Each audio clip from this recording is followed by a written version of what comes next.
Victoria Police has thwarted an attempt at another anti-lockdown protest in Melbourne, arresting 9 people and issuing them with penalty notices for breaching health directions. The Chief Health Officer has said it's possible Victoria is on the same COVID trajectory as New South Wales.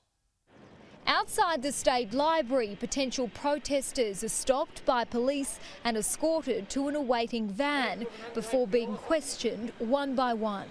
You're pedophiles. Where's the liquor suppression order?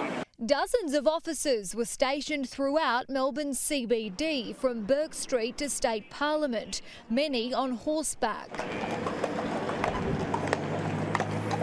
They watched and waited and prepared for violence to erupt.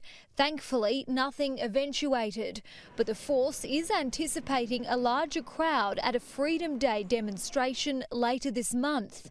For now, the focus is ensuring other Victorians aren't breaching COVID health orders. Senior Victorian Minister Martin Pakula says high-profile influencer Nadia Bartel should be embarrassed after video emerged of her appearing to snort white powder alongside friends during lockdown.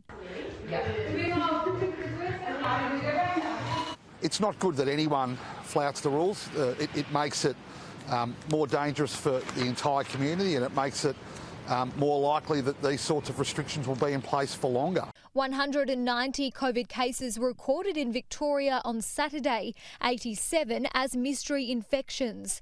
A high concentration of cases is expanding in Melbourne's north and west, and there are concerns for a growing cluster which began at a Box Hill construction site. The Box Hill construction site, there are more than 58 cases associated with this outbreak, up from 20 yesterday. All sites are closed. 158 Tier 1 primary close contacts have been contacted. A case has also been confirmed at an aged care facility in Carrum Downs. The Japara Bayview Aged Care in Carrum Downs, there's been one case was vaccinated. 62% of the staff there are fully vaccinated. 82% have at least one vaccine.